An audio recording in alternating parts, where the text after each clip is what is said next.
as Megan said, I'm LaQueta Ben Walker. I teach psychology here at Lanier Tech. This presentation today, we're going to talk about how to study better and also some time management skills. So I would like to start for those who are taking psychology or sociology.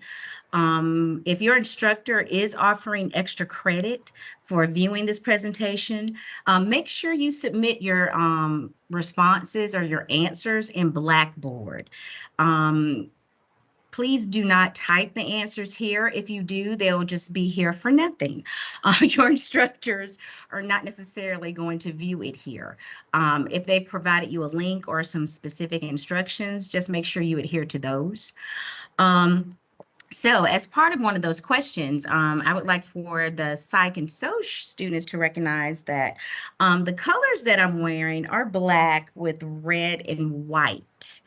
So that is should be the answer to one of the questions. So I usually turn my camera off, but I'm gonna turn it back on after a while because I don't want to lose.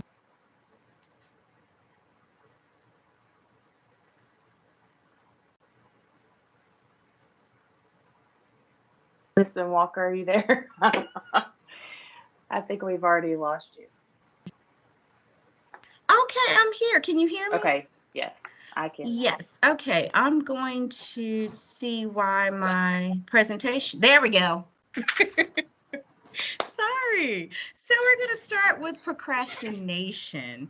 So procrastination is actually one of the main reasons why we don't turn anything on time or why we don't do the things that we should do. So why do we normally put things off? Well, actually, procrastination, the definition is when you regularly and purposely delay things that you should be doing, even though you know the things that you need to do, and if you don't do them. Okay, we ask whoever that is to please mute your computer. Thank you. So when you know that you have some things to do, and even though you don't do them, and in spite of the consequences, you still don't do them. That's basically procrastination. You're postponing those activities that you need to accomplish. Either you're delaying it or you just don't do it altogether. And perhaps you also have trouble persuading yourself to do things that you know you should do. So the thing about procrastination, it can actually lead to a lot of stress. It could decrease your productivity, and you can also develop experiences of guilt and self-blame as a result of procrastination. So why do people even procrastinate to begin with? So you need to understand the reasons why you're procrastinating before you can even do anything about it. So a lack of self-discipline and self-control, yeah, that's a contributing factor to procrastinating. Also, some people need to be in the right frame of mind, or might need to be in the right setting. I need to be in these places so that I can do what I need to do.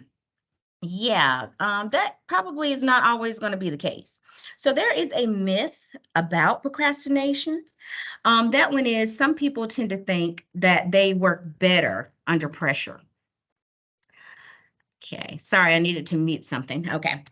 Now, working under pressure, you may think that you work better under pressure, not necessarily. Actually, when you create all of this pressure and these firm deadlines that you need to meet immediately, you're actually creating more stress. So, some things that you can do about procrastination, let's see, is avoid putting off those tasks. What you can actually do is deal with them when you need to. If there are some things that you need or just got to get done before you have to study or do things you need to do, go ahead and do those. Get those out of the way. A couple things you can do also is set a specific time or a specific time frame to complete that important task, and you're going to have to stick to it. This is when you're giving yourself limits. Any ritual, like I need to prepare a snack, or I need to do this first, or I need to be 100% comfortable. Cut one of those out every week or whenever you need to study or do something that requires all of your attention, and save those rituals until after. So I wanted to talk about also learning styles because in order to be a good student or actually to acquire different skills, some of us actually learn better in particular ways. Now, you may learn well in one of these ways or in all three. But if you happen to know your particular learning style, that can be very beneficial in helping you develop better study habits and also maybe even better time management habits. So I actually have provided a learning styles quiz. So if you don't have anything to write with, kind of grab a pen, a piece of paper, something where you can take this quiz, and then this way you can decipher which style works better for you when you're studying. Now, that's not to say that the others won't work, but this is the one that is better suited for you. So when it comes to learning styles, we all learn differently. Again, what works for one person may not necessarily work for the other, and vice versa. Some of us respond better to verbal instruction. Some of us prefer to see videos. And while some of us actually also like to do something hands-on or that involves you using your hands. The thing is, all of us tend to favor a particular method for taking in information. And what that is called a learning style. So this quiz is going to give you some insight onto how you learn best. There are actually three different ways that we learn. We learn visually, we learn auditorily, and we also learn tactile, which basically means you're using your hands. So for each of these questions, you are going to select the answer that best corresponds with you. Now, your answer may have a V next to it. If that's the case, you will write a V. If it has an A next to it, please make sure you write that letter. And if it's a K, please write that letter. Once we finish the quiz, we will tally up how many V's, how many A's, and how many K's you have. And that'll tell us what your learning style is. So the first question is, if I have to learn how to do something, I learn best when I watch someone show me how to do it, hear someone tell me how, or try to do it myself. Question two, when I read, I often find that I visualize what I'm reading in my mind's eye, or read out loud or hear the words inside my head, or fidget and try to feel the content.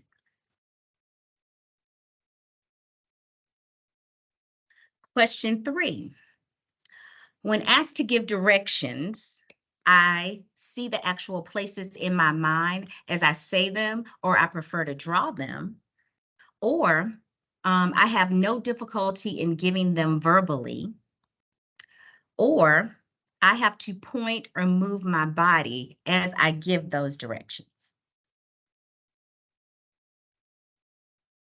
Okay, question four. If I am unsure how to spell a word, I either write it in order to determine if it looks right, or spell it out loud in order to determine if it sounds right, or write it in order to determine if it feels right.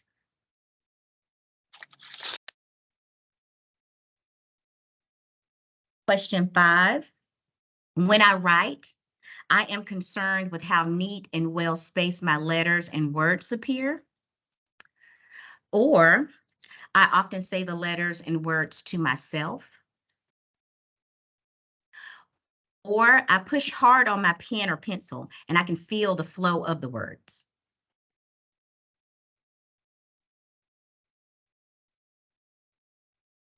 Question six, if I had to remember a list of items, I would remember it best if I wrote them down, or if I said them over and over to myself, or if I move around and use my fingers to help me name each of those items.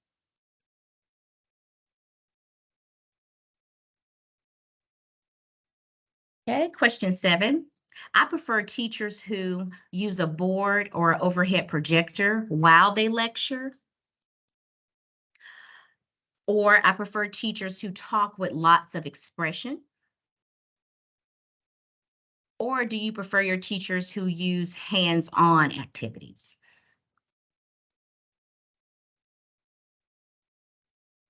Question 8. When trying to concentrate, I have a difficult time when there is a lot of clutter or movement in the room, or there's a lot of noise in the room,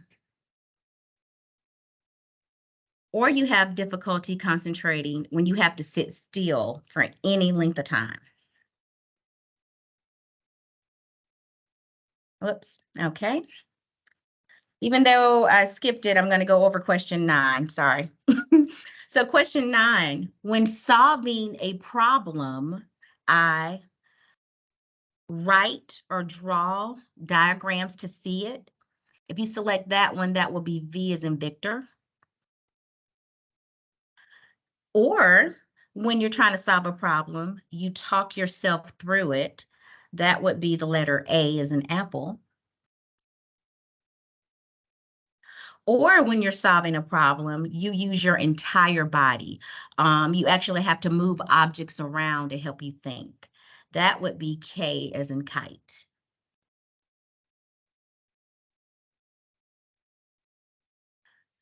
Question 10, when given written instructions on how to build something, maybe some instructions that you've gotten for, I don't know, how to put together an item for your baby or kid.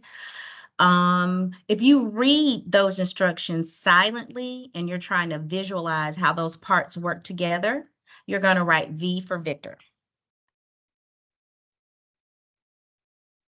Also, if you have instructions on how to build something, if you read them out loud and talk to yourself as you put them together, you'll want to write A for that response.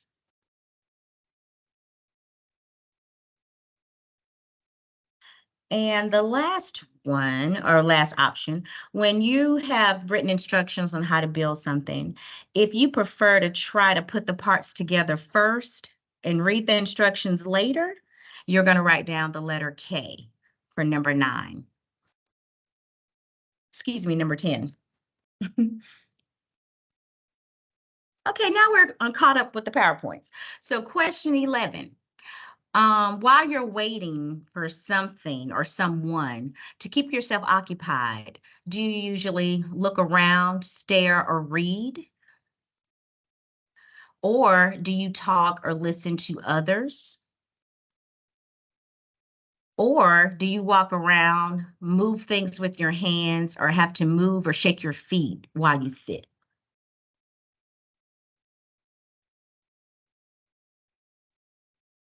Question 12. If I had to verbally describe something to another person, I would be brief because I don't like to talk too long. That would be V. Or do you go into really great detail because you like to talk? Or do you make a lot of gestures or move around while you're talking?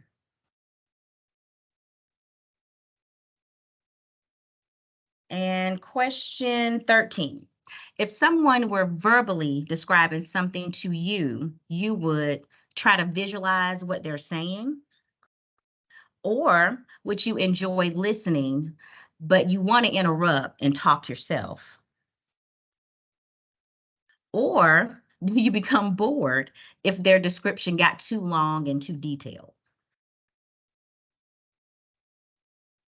And this is your last question. So when you're trying to remember somebody's name, do you remember faces, but you forget the names? Or do you tend to remember names, but forget the faces? Or do you remember the situation where you met the person rather than their face or their name? So now you're going to add how many V's you got, how many A's you got, and how many K's you got. This, of course, the one that has the largest or the most selections, that would be your learning style. If you've even tied for it, it's possible that you have two. We can actually learn from any of these methods. It's just that this one is the way that we learn best. So if your total number, most of the numbers you had is V, that means you are a visual learner. If the most of the answers you had aligned with A, that would mean you're an auditory learner. And if most of the responses you had added up with the K, that means you're a kinesthetic learner or a tactile learner. And what does that mean? So a visual learner, you actually learn through sight. You learn best by what you read or what you see. An auditory learner, you learn best through sound. You process better from the things that you hear. And the tactile learner, which is also the same as the kinesthetic learner, you learn by experience. You learn best by doing or feeling. So, the different ways to study for each of those learning styles. If you are a visual learner, you learn best by taking detailed notes. You may even do better by rewriting those notes once you get home or to another location after class. And you also learn better by drawing diagrams. Now, auditory learners, you learn best by listening to videos, watching videos, or if a lecture has been recorded, you would do best listening to that. And you also do better studying aloud. You may actually have to read your notes back to yourself. And a tactile learner, this person learns best by using their hands. You may actually have to act out the part of a character. You may even have to create worksheets from your homework that you complete yourself. You actually have to do or perform some type of task or experiment while you're studying. So again, to be clear, it doesn't mean that you don't study or learn well with any other. It's just that this may be your best. But we can always learn from different ways.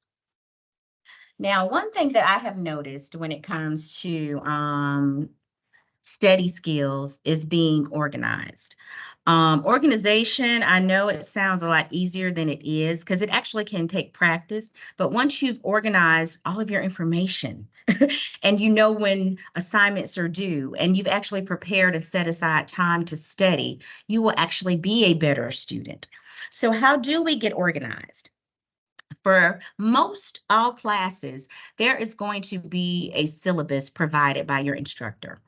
A syllabus or a course calendar or a course schedule. This syllabus gives you the information of the class, what is to be expected, assignments, their due dates, and hopefully some more helpful information. What is recommended on the first day of class when you're given your syllabus? You should read it. You should also print it and put it in your notebook so you can always have access to any information that you are certainly going to forget later in the semester. If your instructor provides you a course calendar, meaning that you have specific dates listed for when assignments are due, print that also. You'll want to maintain some type of calendar of all your assignments, and you're going to have to review it every day because the memory is not perfect. It's also recommended that you can use a planner or a planner app. I'm old school. I actually literally like the planner that I can write in, but there are also a lot of apps that you can download a planner. I recommend not to have both. It's probably going to be too confusing. So you either download a planner app or just buy one and write down all of the information you need. Now, one thing that may take a little time at first is to plan your week, or you can even plan your month if you have the time. You'll also want to make an assignment list of all the assignments that you have due for the entire semester. Then on your planner or your planner app, you're going to write down that assignment and the day it's due. So that way, when you look at your planner for the week, or if it's Monday, you will notice, oh, I have an assignment due Wednesday. I have two due Thursday. You'll want to make sure that you keep this app with you at all times. This will certainly keep you on track. Now, also to be organized and to complete homework timely, you're going to have to schedule time to do it because I know you're busy. Perhaps you work, you have a family, you have other commitments. So you are going to have to schedule your study time and you're going to have to stick to it. The thing is, you know your schedule. You know what times you go to work, what times you are to pick up the kids, or whatever you're supposed to do. You need to actually set aside a specific time every day for when you're going to complete an assignment, homework, or coursework. So this is why you would take the time to plan it out on a Sunday and you'll plan it for the whole week. Or again, if you have the actual time, maybe you can plan it for the month. So let's just say, for example, you're taking 3 courses. You're taking biology, psychology, and English. So Monday, you actually have set a specific time from 6 p.m. to 8 p.m. to study biology. And that is what you're going to do for that evening. Tuesday, you find that you have time kind of early in the evening. So you're going to study psychology from 4 to 5:30. You're going to actually do some research. You're literally going to write down what you're going to do. You're going to do some research and make some notes for an upcoming psychology assignment on Tuesday. Now, Wednesday, you find that you have actually more time or a little bit of free time during the day. So for your English paper that's coming up from 12 to 1:30, you're going to actually do research and make some notes for that. Now it's Thursday. So Thursday, I have some a specific time from 6 to 8. That research that I did for my psychology assignment, I'm going to go ahead and finish that on Thursday because I've already done my research. Friday, I have a little time from 4 to 5:30. I'm going to review my biology because there is an exam coming up. And yes, Saturdays is a steady day because you guys have goals and you want to make sure that you achieve them. So that means 7 days a week, you're going to have to be engaging in some type of work. So Saturday afternoon, you carved out 2 hours to complete that English paper. You already did your research for it. So Sunday, you're actually going to sit down now and plan out next week's assignment. This is one key that will help you be organized. So this is just an example of how your weekly goals could look. You want to separate it by subject, your class, literally write out what you're going to do. If you're just going to read a chapter, that's what you do that day. If you're going to research for a paper, that is what you do that day. This is to help keep you on task. So when it comes time for scheduling, and my mouse keeps going ahead of me, you'll want to plan out everything you're going to do for that day. Granted, if something does happen, you may get off task, but please try to make sure that you don't get off task too much. Also, another key to being organized is taking good notes. Now, I do realize every instructor is different. Um, some instructors provide PowerPoint presentations that they let their students access. Some instructors don't provide PowerPoint presentations. And even if they do provide them, sometimes some information that's not in the PowerPoint, they may say. So it's always a good idea to take notes. I don't recommend coming to class empty-handed. Please don't come to class with no notebook, nothing to write with, write on, because you never know what you could utilize that day. So if you do have an instructor who is lecture heavy, you're going to want to take some notes. And there are actually some different methods of taking notes because it's just not possible for you to write down everything your instructor says in class. As a matter of fact, it is not recommended that you write down everything your instructor says in class. It's not possible and it is very stressful. You will miss something trying to write down. So it is not a good practice to write down everything your instructor says. However, you do need to write down something. The thing is, whatever we go over in class, at the time it's fresh, you may understand it, but as soon as you leave class, you are going to forget that information. When it comes to our memory, it is not perfect. Anything that we don't pay attention to or attend to, it is going to decay or not even make its way to our short-term memory. Fun fact, information that comes into our short-term memory is only there for about 1 or 2 minutes. We actually have to do something with that information in order for it to be moved into our long-term memory. And that would require studying or looking at your notes again. We have to do something with this information because if you just go to class and pay attention and never look at that information again, you are not going to remember it. So, how to take good notes. One thing we can do is pay attention to what your instructor says and does. Like if they're writing something on the board or if they're repeating it, that would be worth you making notes of it. Usually, if the instructor's taking the time to write something, it's pretty important. It's probably going to end up on an exam. If possible, do some work before class. If you can read your chapter or even just read the summary or the key notes of your chapter before going, that actually is priming your brain and it's preparing it for this information.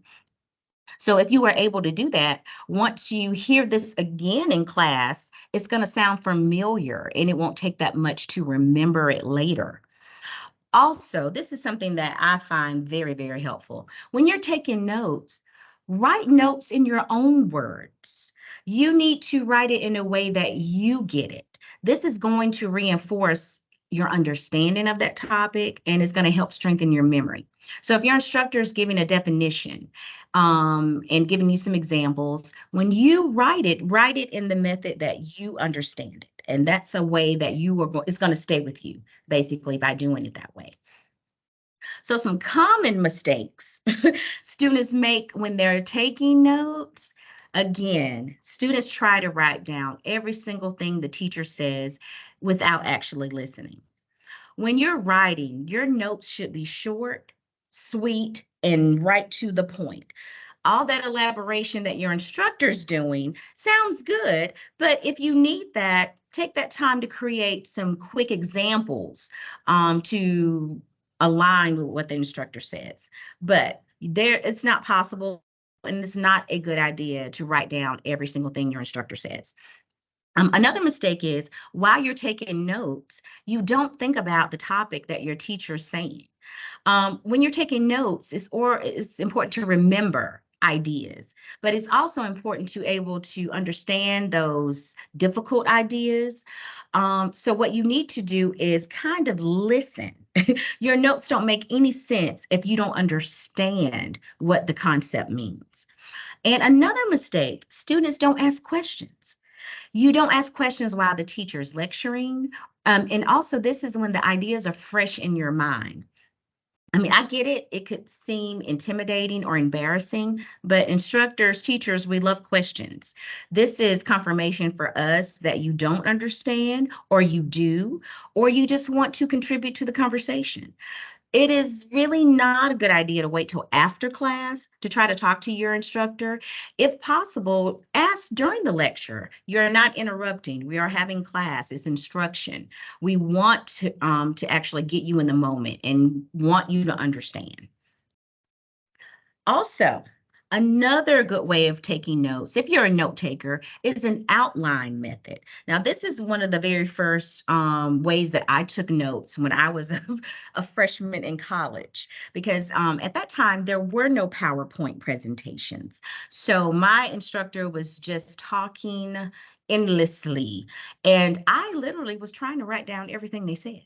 So I went to a note-taking class so I can figure out how to do this. And this is a method that I found very useful. So the outline method, you are not, again, trying to write down every single thing. You're actually writing down some important things. And when we put it in an outline method, as you can see, it's categorized by a main topic. And then things under there, if it's not a complete sentence, you do know that it belongs with that particular category. So this is, of course, if you have an instructor who is lecture heavy, if they talk fast, or if you just have an issue getting the majority of the information, make a main topic and then have subtopics and small little details underneath. That actually keeps your notes organized. And when you go back and review them, you'll know what concept goes with what definition. There's also the Cornell method for taking notes. Now, this one would look very similar to what it should if you're using regular notebook paper with the lines, but this can also be used to any type of paper. The Cornell method means that in the left column is where you're going to put the key term, a concept, a word, a phrase. Then next to it on the right is where you're going to list some details about that topic. You're going to either list some questions that you may have, or you're going to rewrite the definition, or you're going to put a shortened version of the definition in the right column. So the Cornell method is basically saying or showing you have two columns. The left side is going to be your key terms and concepts, and the right side is where you're going to have notes. Again, whether you have questions or you're going to use short sentences.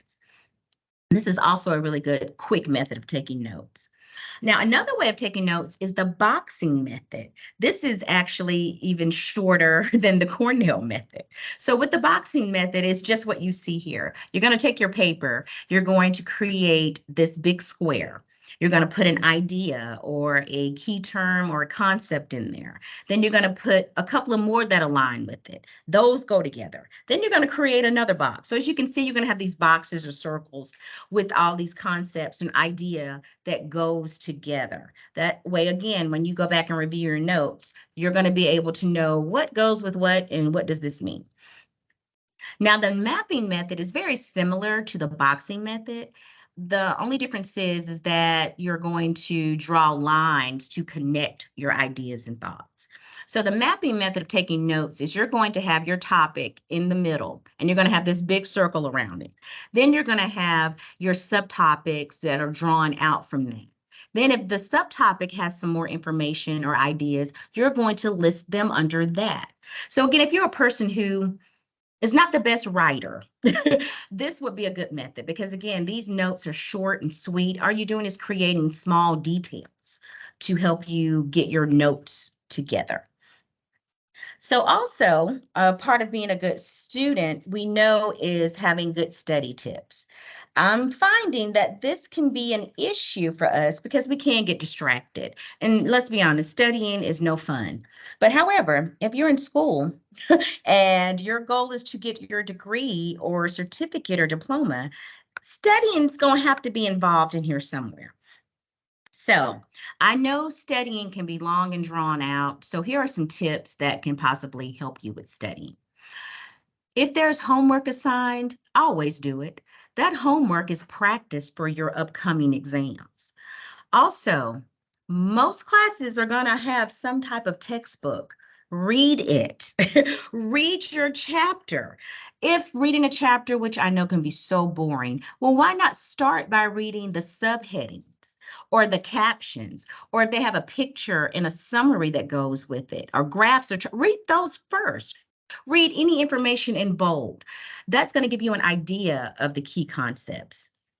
If for some reason you just cannot read that chapter, make sure you at least read the end of chapter summaries. Also, while you're reading your chapter, you want to underline, take notes, highlight those main ideas. Also, if you do read your chapter and you find a paragraph that was a little hard to understand, write down some key words or phrases from that chapter so you can make sure that you go back and review them in the end of the summary definitions. And as I stated, read your summary.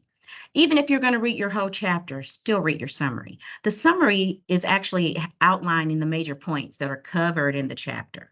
And you may actually find something that you didn't see before, and that will alert you to go back and reread that section of your chapter. Also, some textbooks may have some end of the chapter questions or discussion questions or critical thinking questions. Complete those. Because if you can answer those questions, you are more likely, you have actually learned the material. When you answer those questions, it sounds like it's more work, but what you're doing is just, again, priming your brain. If you're thinking and can respond to those questions, that means that you've learned the material and there's like less information you may need to obtain for the exam. Also review. I can't say that enough. Just review, concentrate on the things you do know, things that you're not clear on. Make sure you create some questions for them and to ask your instructor later. And this is also something that's very important during study time. If you study for hours on end, you're either going to not retain all that information or you're just going to get bored. Take frequent breaks when you're reading. If you're a person with a short attention span and this chapter is 20 pages long, why not read for a little bit, take a 15-minute break, or actually give yourself I'm going to read these 5 pages. And if you can't read all of it in one sitting, don't. If you can't read all of it in one night, spread out your chapter, but you have to read it. But breaks are very important if you're going to lose interest. Also, believe it or not, sleep. Sleeping is actually very important in us regenerating our memory, or actually learning is best when we get sufficient sleep. Studies have shown that people who don't get enough sleep, they actually tend to forget information more quickly than people who are actually getting sufficient sleep. So if at all possible, depending on your age, try to get at least 6 hours of sleep. Also relax. Those breaks that you're going to take in between reading your chapters and studying, take that time to meditate or to do some deep breathing or just to take a moment to walk outside. Breaks actually are very efficient in helping you not experience so much stress. Okay, somebody needs to mute their computer, please. Now, some other things that you can do to help you with studying, I actually call these some study tricks or strategies. One, it sounds like a lot of work, but guys, in order to do well in your class, I'm sorry, work is involved. If you're going to be a student, you're going to have to be a student on purpose. I always say that means being a student when you don't want to. That means that when you're tired, you're still going to have to be a student because, again, you have to earn this grade. You have to be prepared. I don't think any of us have a photographic memory. So what we're going to have to do is do the work. So some other strategies that could assist you is rewriting your notes. If you're in class and you tend to write in a hurry, or if you wrote it and you just like, I really could do better, rewriting your notes is actually a good memory technique because, again, it's priming your brain for what you've read. Another thing, if you want to study or take good notes, you can do a memory technique that's called chunking. So chunking means that you just take these large amounts of information and you break them down into what we call bite-sized chunks. So when you have these chunks, what you're doing is chunking it into smaller categories. For example, this number, we actually chunk our phone numbers. When we give out our phone number, we give a 3-digit area code. We give the 3-digit prefix and the last 4 numbers. So again, chunking is when you are faced with large amounts of information and you're just chunking it into smaller bite-sized categories. Now, study groups, if that works for you, I recommend them. But if this study group is to catch up on the gossip and to socialize, I don't recommend it. However, they can be very useful. Perhaps your classmate caught some information or understood something that you didn't, and vice versa. So again, if you're going to participate in a study group, use that time wisely, is what that means. Now, some other study strategies are flashcards. Now, if you don't have the time to make those, I do know some are available on Quizlet, depending on what your subject is. Or if you do make them, that's also another study strategy. So what all a flashcard is that you just write the key term or the concept on one side of a card. It does not necessarily have to be an index card. Then on the other side, you're going to write the definition or a discussion that aligns with that one. That way, when you're studying, you can focus on one side at a time, and hopefully that'll enhance your memory. Now, the thing about flashcards, some students have told me that there are some websites that will help you or assist you with creating flashcards. So canva.com/create flashcards is one of those websites that will assist you in creating flashcards. If you're a person who, if that works for you, that's perfectly fine. If you want to create them yourself, or Quizlet already has some prepared. Also, another study skill or strategy is a mnemonic device. Now, this also, depending on what it is, could require some time, but it is very useful. So, a mnemonic device is a memory technique where you actually take a concept, definition, what have you, and you create a rhyme, an acronym, some type of word association to help you remember this. This is really beneficial if you have to remember a long list of words, especially like in medical terminology, or some type of formula for a class. So all you're doing is either going to create these acronyms, like please excuse my dear Aunt Sally, which is typically used in math class, or if you want to associate concepts together, this is the method that you can do. Again, it's time consuming, but believe it or not, that will stay with you longer because you're always going to remember that jingle. You're always going to remember that acronym or that little saying that you had connected with it.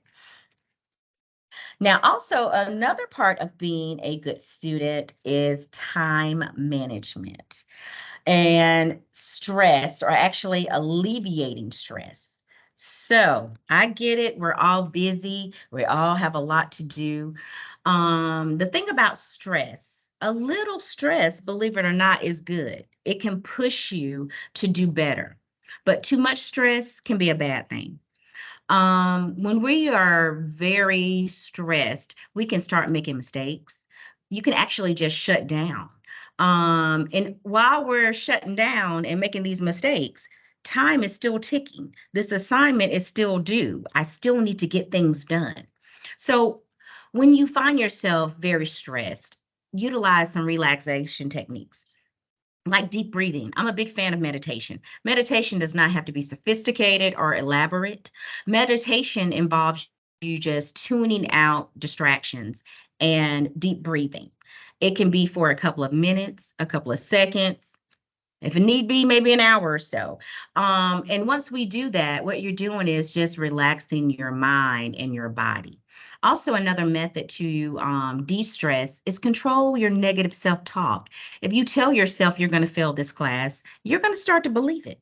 You want to practice positive self-talk. Well, I'm going to do this studying. I'm going to take my time. And if I don't understand something, I know my instructor is there available. But the more I study, the more confident I will be in knowing this information. So you always want to apply the power of positive thinking. That is a very good distressor. Now, time management is one of the great mistakes that a lot of us make. Um, we feel like we just don't have enough time in the day. We all get the same 24 hours. So why do some people seem to be able to get all their stuff done while you can't? The answer to that is those people have good time management skills. Time management is the process of you organizing and planning how to divide your time between the different things that you need to do. So, if you get time management right, you'll end up working smarter. You won't be as stressed. You will get more things done. Even when you feel like your time is very stressed, you can still get it done. So, the thing about good time management, you got to shift your focus. Meaning, time management, I recommend maybe some priorities for resting, but there's got to be more priorities for things that need to be done, like studying and also maintaining your other personal chores. They all can be done if they're set at specific times. Being busy, that's not the same as being effective. If the busier you are, it's like the less you actually achieve. So you need to make sure that you're focused on your time wisely. So time management during exams. So most instructors, the exams that they give are timed. You may have, I don't know, 30 minutes, 60 minutes, an hour and a half. The thing about a timed exam, that alone can be extremely stressful. The thing about that is most of us are not prepared for a timed exam. So how can you make the best of your time? Have your notes organized and ready for use, if that is allowed. If you are allowed to have an open book exam, make sure you've organized them by chapter, by concept, by key term. That way you won't be shuffling through papers while you're trying to find the answer. Now, again, that's only if your instructor allows you to use your book during an exam.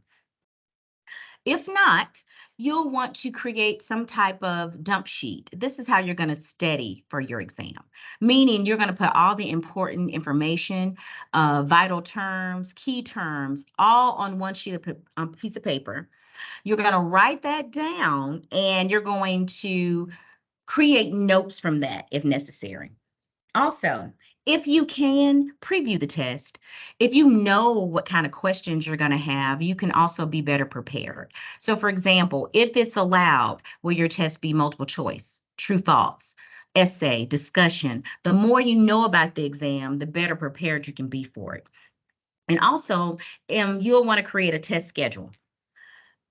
When you already know the due date for your exam. So if it's going to be Friday on October the 5th, and long as you get it done by that day, you want to make sure that you set, when I get home between 5 p.m. and 7 p.m., this is when I'm going to take my exam. Also, with the schedule, you're going to determine how much time you have for your exam, how many questions. You may even want to calculate how many minutes you will use for each question. Also, when you're taking a time test, answer the easy questions first. Go ahead and get those out of the way. After that, you'll want to answer some difficult questions. I kind of know those. Save those hard ones last because you're actually going to use a lot of time on those. So you will have gotten the ones that you know or that you kind of know out of the way, and you'll want to spend more time on the hardest questions. And also, never leave a question blank. I don't care if you don't know the answer. By leaving it blank, you are guaranteeing that you're going to get it wrong. However, if you guess, you have what, a 25% chance that you'll get it correct. Also, utilize all of your time. If your exam was 60 minutes and you finished in 45 minutes, take those 15 minutes that you have left and review your questions and your answers. Always utilize your time. You don't want to be the fastest person giving up. So, if you come across some answers that you just don't know and you just don't get it, at least attempt to guess at them. Please never leave that blank. So when it comes to being a great college student, you're going to know when to study. You're going to know where to study. You're going to know how to take notes in class. You're going to know what to do to complete your homework, and you know why it's important to be a great test taker. Now, here at Lanier Tech, we offer several resources and services that can assist students with tutoring, with time management, with different things. So all of these resources are listed on Lanier Tech homepage. However, I will just go over a few with you. So we actually have a link on the Lanier Tech homepage for students. If you go to your Lanier Tech homepage, in the top right corner, it's going to be a link called Quick Links. When you click on My LTC, this is when you scroll down and you'll see all of the different services that we have for students. One important is tutoring. We offer tutoring in most subjects. We offer tutoring for the library. The library has a service where they show you how to conduct research, what needs to be done in the library. We offer tutoring in math. We offer tutoring in writing. Now, that is not just for English. Writing tutors for any course that involves you writing an essay. For example, history, psychology. You can use those, and definitely for English. We offer tutoring in anatomy and physiology. We offer tutoring in chemistry and physics. We will be having psychology tutoring starting in a couple of weeks. And we also offer tutoring in business technology and Comp 1000. The tutoring schedule, it depends. We offer tutoring in person in the Student Success Center. We offer tutoring virtually. It is advisable that you go to the tutoring link and schedule a time, but it's also possible that you can walk in. You would have to go to the tutoring link to get that schedule. We also have Megan Whitworth, who is our student navigator and our host for today. So Megan, tell us about the wonderful work you do here at Lanier Tech.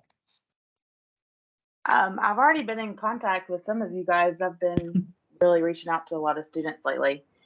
Basically, I'm here if you need just general assistance with time management or study skills. I'm not a tutor. I cannot tell you how to do math. I cannot tell you how to specifically study for your science classes, but I can give you some suggestions for just how to manage your time, how to have ideas of how to keep organized with your assignments. And so, if after this session you feel like you need some more one on one meeting time, we can set something up online, on the phone, or in person. So, you all have my email address, but you're welcome to email me. Also, real quick, since I'm on here, if you haven't signed in, please sign in with your name and email address. I'm going to do a drawing. I'm going to pull probably 3 names out of the ones who have signed up. Since it's almost the end of my workday, it'll probably be in the morning, but please sign in. Thank you, Megan. And we also, if I can see what's next, sorry. Okay, this was changed, it did not save. So we also have a disability coordinator. Allison Haynes is no longer the disability coordinator. That would be Tanya. So I did update this, it didn't for some reason, but what the disability Hang on, services, sorry, real fast. Pause. yes, Allison's gone, but we actually, our new disability services coordinator starts on Monday. Tanya awesome. is the disability services specialist, and Veronica Bowermaster will be our new disability services coordinator. But you can email them at, I think it's ADA coordinator It is at Lanier Tech. Lanier Tech. Mhm. I just wanted to say that real fast. Thank you so much. So even though we have Allison's picture here, I still want to give you a little information regarding disability services. So here at Linear Tech, if you feel and if you have certain accommodations, you would need to speak with our disability coordinator. Now, she would help you with the necessary paperwork. And she would also guide you as far as to what you needed to bring in or what documentation you would need to bring in. And she would get then generate these forms and send them to your instructors. And she works with the instructor on actually helping with certain reasonable accommodations. That information, although in the PowerPoint is not listed correctly, it is updated on the Lanier Tech homepage under My LTC Students. Now, we also have a special populations coordinator. So for those of you who don't know what that position is, the special populations coordinator, they actually provide counseling and assistance to students. That assistance can range from students who are single parents, if you have been displaced from your home, if you are having some type of economical or income issues, if you even have limited English proficiency, meaning English is not your first language. There have been cases where she can put you in touch with someone who also is fluent in the first language that you speak. Also, if you're a student who is what we consider a non-traditional student, perhaps you are a male in a nursing program, or perhaps you're a female in a welding program. So any students who have any special needs, the special populations coordinator will get you any type of assistance that you would need. What assistance is available? Anywhere from possibly assisting with resources for housing or computers, um, resources for local food banks and shelters, health departments, mental health services. That list is pretty extensive. So if you find or believe that you have some type of special need or a special circumstance, our special populations coordinator, their information is also listed on the site as well. And then we have career services.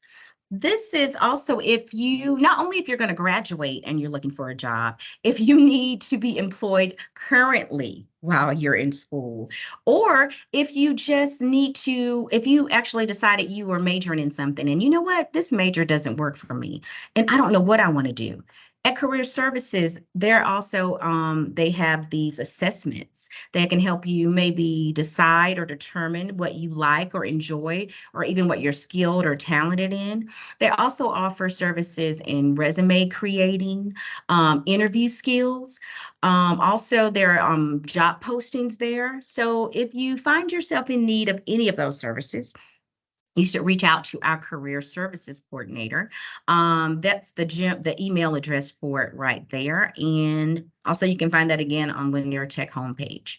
Now, I've mentioned this to my classes, but some of you may or may not be aware that Lanier Tech also offers a third-party counseling service.